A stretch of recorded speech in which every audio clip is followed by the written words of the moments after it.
ones, That's like nice. where, You guys. like when I was there after Long I had week so Kelly, far. they're like, Not for call, you. like dial these three, and it's like a Zach Morris phone type Not deal. bad. They have these things that are called, I forgot what they're called, but they're basically like. Got it right? Got the AM and PM too? Oh, cool. Battery's got a cross on it, I think it's gonna die. Isn't it atomic, automatic? We'll call this meeting to order. That's first item. Second one is roll call. Could you call roll call? And Frisch is right up first on my list. I know Okay. she's coming. Late. Ruwadi, Here. McDaniel, Here. Knutson. Here. Miller, Present. Herniman, Present. Elise. Here. All right. thanks. Welcome, thank you all. We have the third item, approval of the minutes. We have two different meeting minutes, January 13th and of the 2026 is February 10th, 2026. They were in the packet, so we had a chance to review that. Any corrections, any omissions, any other things? Call for approval. I'll move to approve. Thank you, Andy. Second? I'll second. Thank you, Lynn. Any discussion? All in favor, state by saying aye. Aye. Aye. Opposed? Same sign. Fourth is public appearance. See, pretty quiet audience for us. So I kind of anticipate there's not going to be anybody else. Everybody else has the right to be able to talk. So don't necessarily have to clarify any guidelines in regards to that. So we'll move to the fifth item. Reports from the village staff. Director of Public Works, 5A. All right. I guess the one thing to note is that for Bethel Greenacre Park, we did get a really good assortment of proposers. I believe we got 4, all with really good strengths. And it was a hard decision to make, a lot of fun to review them and kind of see what the vision was. Ultimately, the team recommended to the board that we go with JT Engineering. They're a local firm, and obviously, as in the name, a lot of experience with engineering, but really trying to get into kind of the landscape architecture world. They did acquire a kind of one-man shop a little while back and has a lot of passion, a lot of vision for this park, and so we're pretty confident that we're in very good hands. So we're excited to get that process going. We do have our kickoff meeting this Thursday, and then we're going to roll right into public outreach, starting with focus groups, and then getting into the broader neighborhood. So, Awesome, wonderful. Any update on the Gary Dish Park? Was that? you want to take that? Yeah. So Ross Rutler of Rutler Corporation, they went with Speedway Sand and Gravel. They'll be beginning construction on May 4th. That will kick off the mobilization and site setup as well as some rough grading. And then in midsummer, that'll be utilities and concrete work as well as the playground and equipment setup. And then late summer, irrigation, landscaping, and the athletic field will get seeded. And for a substantial completion date of October 9th, 2026, and a final completion of December 10th. And then I believe the seed, will that take about a year, Eric, to be fully ready? Okay, so because we are opting for the seed route as opposed to sod, for some cost savings, the athletic field will not be immediately ready to play upon, obviously, because it needs to take root, but for the amount of money that we saved, that was the best call there. Makes sense. Park Board, have any questions, comments?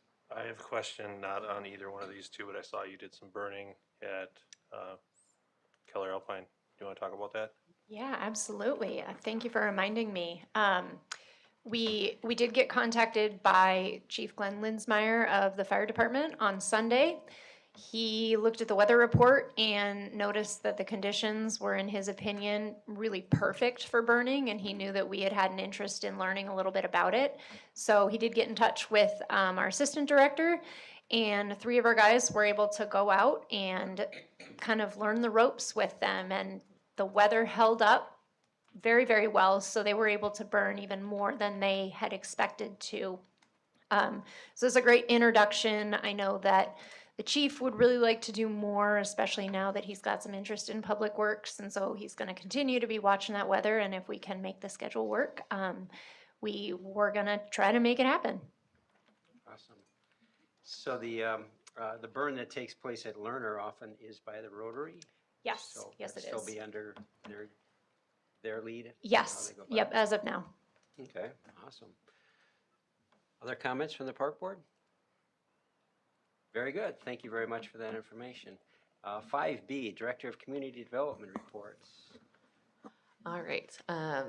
Not sure if you guys had a chance to read the memo when the packet came out, but some bummer news to share with you guys about the grant. This has sort of all been happening in real time. We are learning something new every day about the restrictions and what qualifies and eligible expenses and everything with this CDBG DR grant that's federal money passed through the state to the county and then ultimately to a project within the county. So we finally got an answer from the state about who the grantee entity needed to be. So North Point Development did kind of all the work with the village on putting in those townhomes, but ultimately, because they get tax credits and they're a non-taxable entity, they have to sell to a private entity. So long story short, there's a private tax credit investor who's now the owner of the property. It's called Main Street Townhomes LLC. So they were the ones who got the previous CDBG DR grant for just the townhome development, the residential part.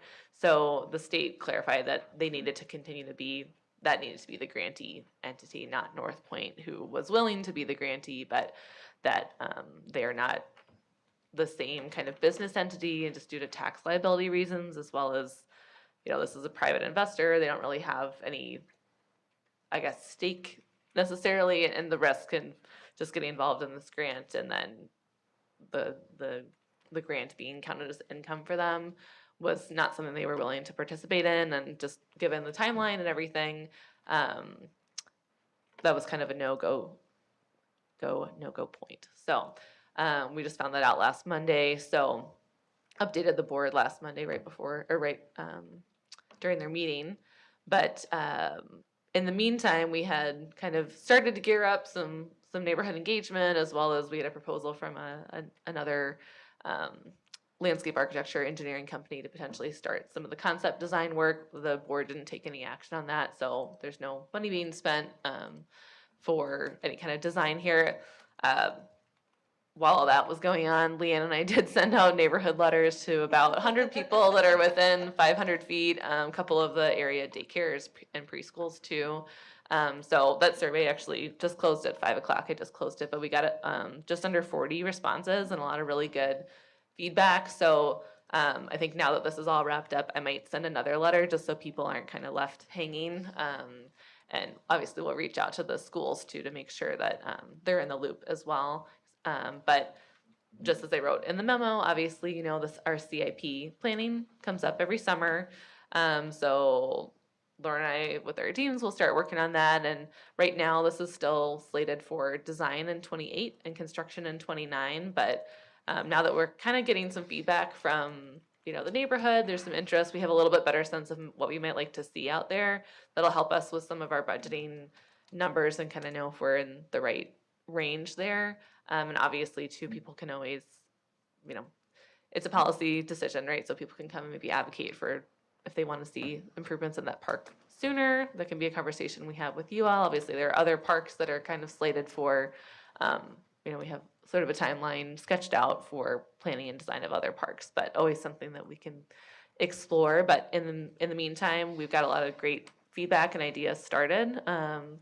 So if it stays on that schedule of 28, 29, I think we'll have a really good starting point to go from there. But would have loved to see some improvements happen sooner, but we've never designed and built a park in the course of 6 months, so it would have been a feat. But we'll never know if we could have done it.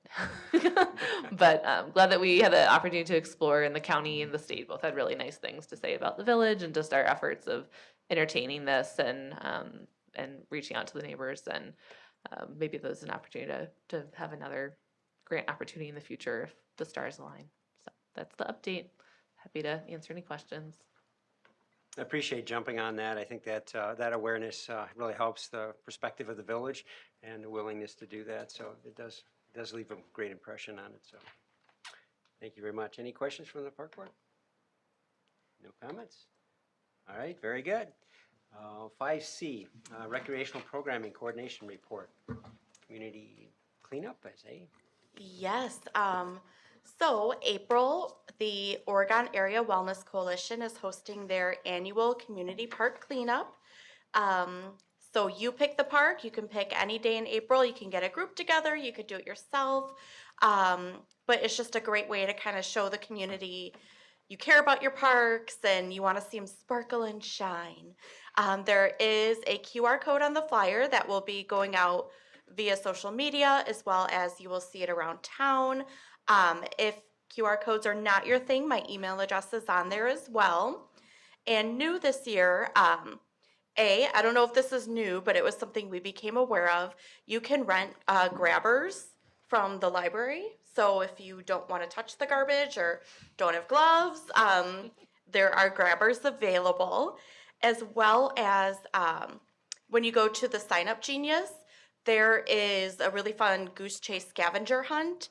And this year we're having like a picture contest, like, like goofiest picture, like most creative use of what they find and all that fun stuff. So hopefully we'll get some really fun results. But yes, that is the park cleanup, and hopefully next month I can give you an update on which parks have been taken care of and all that fun stuff. Park board question, comments? Just real quick, if you don't mind. Yeah. Number one, the fact that the library rents grabbers is amazing. I would have never. Right, ever I thought of agree. that. That's why I made a point just to blew my mind talk with about that. it. They've got And everything. second, if you guys are short at any park, you can have a list of like who's going to what park. I'd like to. Yeah, bring a family out and do absolutely. it. I just don't necessarily. I Yep. want to go to where it's needed. How's that? Absolutely. So the Sign Up Genius is your best bet. Typically, sports orgs will sign up right away, taking care of the parks that they typically use often. But a lot of the neighborhood parks are typically up for grabs. So yeah, Okay. go right great. ahead. Thank you. I think it's a great program to get the engagement of the community and other organizations as well. I've done a variety of it myself, some of for the Scouts. The Yeah. Scouts are a really good thing because they will use some of the parks as well, but it's service hours as well. My experience of doing some of that, the Scouts have done some things for Summerfest in the past. Yep. But we also did some other things in the city, and in that particular case, you don't want a competition about what to see. We found some things that took tough discussions to explain to some of the kids, but we did find cell phones and a variety of things in some places. But you never know. Right. But thank you for doing that. I think it's a real engagement of our parks and getting some hopefully community involvement above and beyond having Absolutely. the staff do everything and trying to. It's amazing what gets blown around. Oh gosh, yes. Seen all over the place. Wonderful. Any other upcoming events? Did you have anything you want to Yes. share? So details will be coming out soon, but we have Kids Fest coming up Saturday, April 25th from 10 to noon. It will be very similar to Kids Get Fit. So my goal is to have it be sort of a one-stop shop for resources for families here in the Oregon area. And of course, the exciting news is there will be a bounce house. So special thank you to All Color Powder Coating for sponsoring our bounce house. And then just sort of a change up in events this year. Elise and I, in conjunction with the library and as well as the Historical Society, are working on some fun events to celebrate America's 250th birthday. So details of that will be coming out soon as well. But because of that, we are not going to have outdoor movie nights this year. So they will return next year unless we decide to do the 251st birthday. But for this year, it's going to be just a little bit of a change. Okay. Any comments from the park board? No, just great. Awesome. Item 6, unfinished business. We don't have any in regards to that, so unless we're missing something. Moving on to 7, new business, skate park. In the packet was regards to amateur artwork in the skate park. So there's some interesting pictures that were shared. Yeah, we were getting a little punchy with the names late last week. It was a long week, so my apologies. Do you want me to speak just a little bit? If you would yeah. add to it a little bit in addition to what provided. Absolutely, and as you might imagine, Eric will have a lot to say as well, just as far as kind of the nitty-gritty of maintenance out here and, you know, able to speak to the technical side of these removals, paintings, all of that. So, as I'm sure folks that live in the community, as you do, are aware, the skate park, which has been around for about 20 years now, does tend to, like many skate parks, kind of invite folks drawing on it, painting on it. That was probably more intense than usual this last year because Oak Street was shut down, and so the police department was not quite as present in that area. And I think that whoever was painting this, and I want to be careful here because we don't know ages and we don't know people. Whoever was painting it probably got a little bit more bold and were able to do it without as much fear of discovery. The issue that we've run into is that the combination of all of that graffiti with just the age and the wear and tear on the park have kind of put us at a crossroads as far as how we address this. In the past, we've kind of gotten a couple of cans of spray paint. Our staff has gone out. It's taken maybe a day to spray over it. It doesn't look great. The paint doesn't always match exactly, but it looks good enough. It covers up kind of any offensive wording or pictures on it, and it's still usable. At this point, because there is so much, that's really not necessarily an option anymore. If the desire is to take it all back to no graffiti at all. And I can kind of come back to that. So Assistant Director Nick Hack reached out to a couple of different vendors that offer different services that might be something that that this group would want to consider. One of them is essentially a cleaning service. So just coming in with a heavy duty pressure washer and trying to just get all of this cleaned off.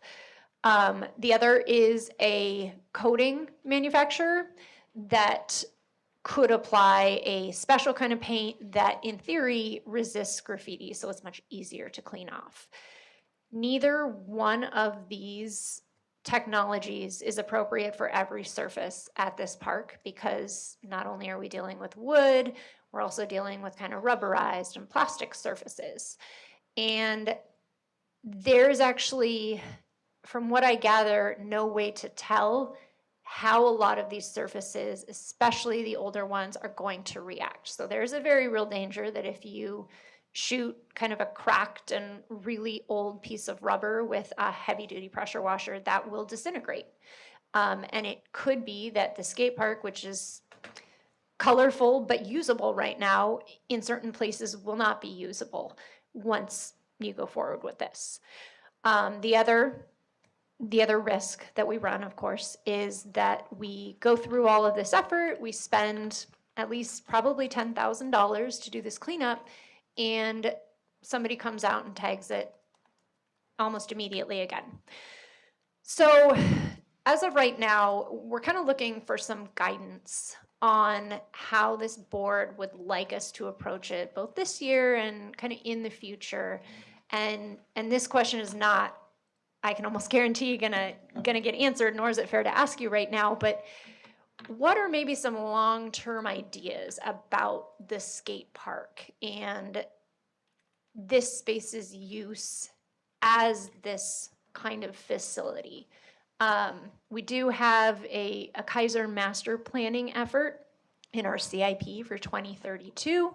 Obviously, the CIP is a living document that could shift, but I think there's probably a general awareness that this park is really aging, and we probably do want to look at these different components. And so This is something that we kind of just wanted to bring to your attention, both for that short-term ask on maintenance and then that longer term, just kind of conceptualizing this and where you guys might think this should go.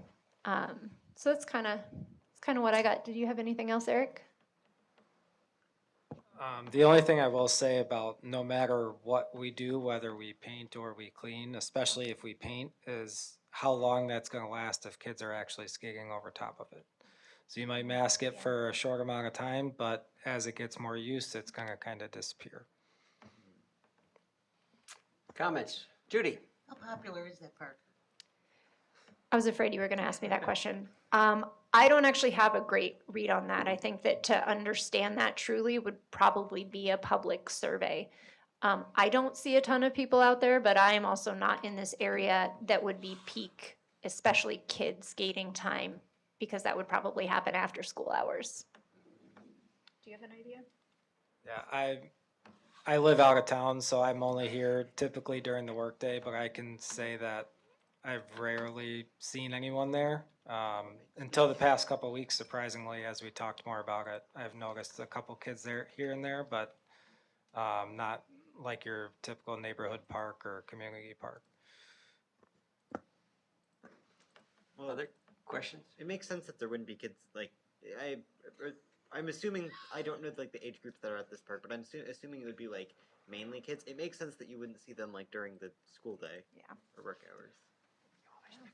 I will also say Oak Street's been under construction, so this is kind of a hard year to gauge because nobody's been really around the area. I could imagine that like it might get more use now as kids can cross it, like if their siblings are playing at the fields and like it could really shift in the next couple of years. I happened to be around when this was created, and like a lot of things that have developed, it was really developed around the time frame when there's a passionate that we need to build this, and you had families and you had kids came really passionate to bring it forward, and so when it was brought forward, there's a lot of different things that were kind of awareness, and proximity was interesting because of the fact that it was close enough to the police station, so there was some visibility from the police station. These places do attract, when you have gathering and you end up having not a lot of supervision, can attract other things as negative as well. So I know they kept an eye on it for a long time. I have not seen as much activity on it, but I'm actually kind of impressed in terms of the structure.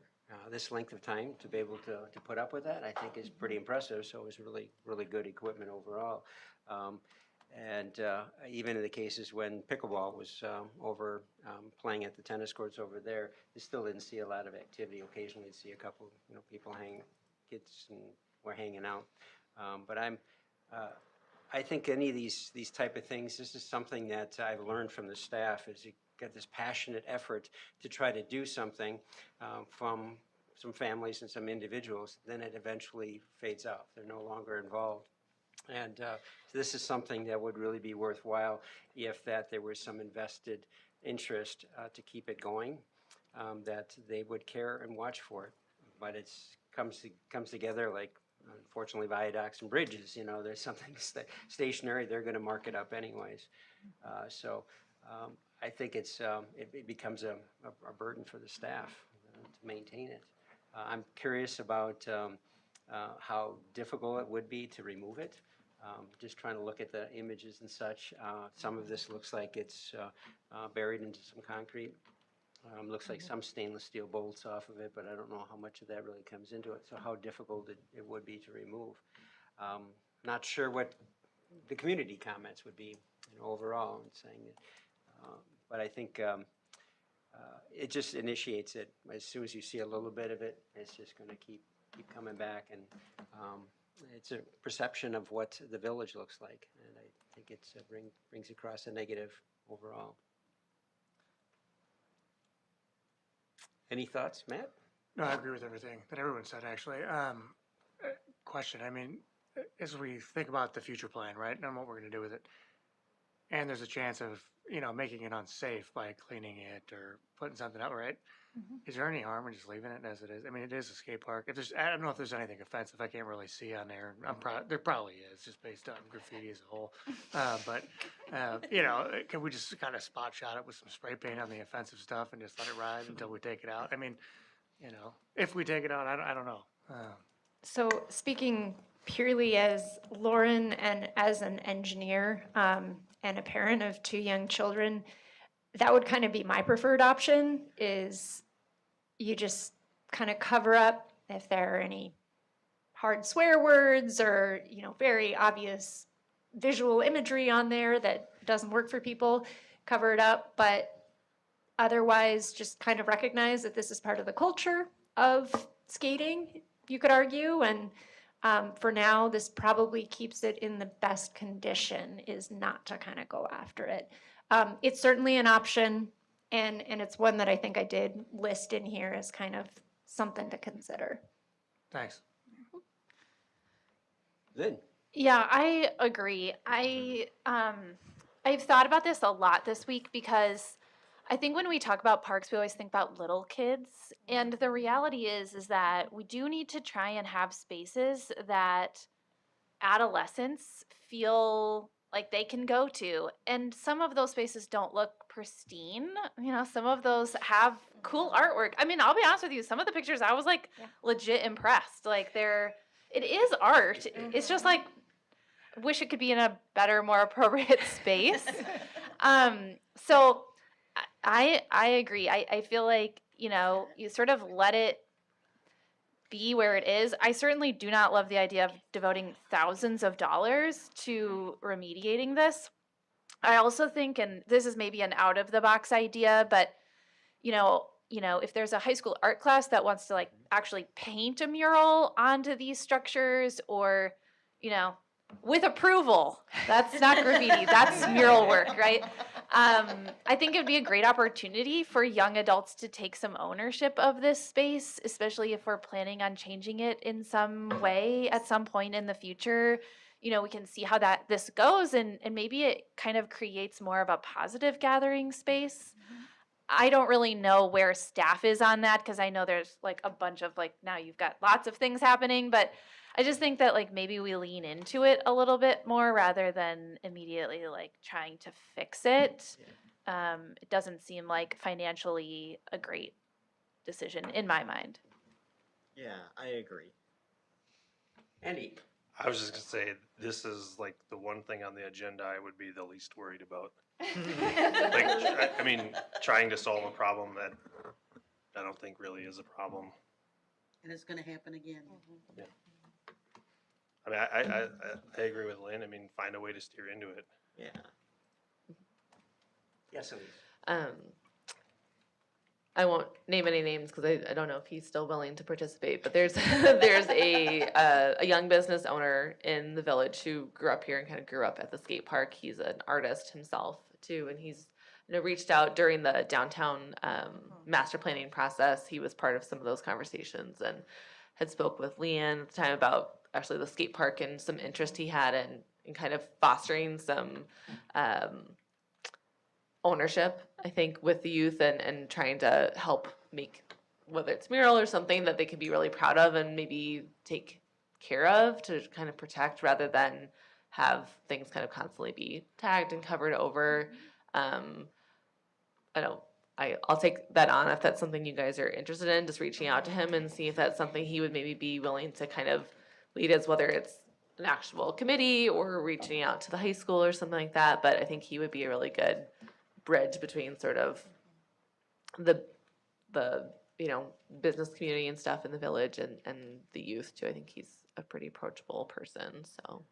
I think that's a good Sounds idea. great. And Bad Art Co. might be another Yeah, business. that's a really good idea, yeah. If that gives a little guidance, I think that the tendencies are keep it there, but see if we can minimize the impact on the staff. And Yeah. I like the idea of essentially getting some community investment. Sure. That would help out. And then we'll show these guys who did this. We're gonna work with you boys, and girls. Very very true. Excellent, thanks for bringing that up. You just signed up for a volunteer project. Yeah, sounds like Judy's gonna be out there. No, I'll be far away. I'm not a skater, sorry. You could learn. We have a park. Item 7B, upcoming meetings, April 14th and the May 12th. Those looking okay for the board members? We'll continue on with those. Item 8, item for future meeting assignments.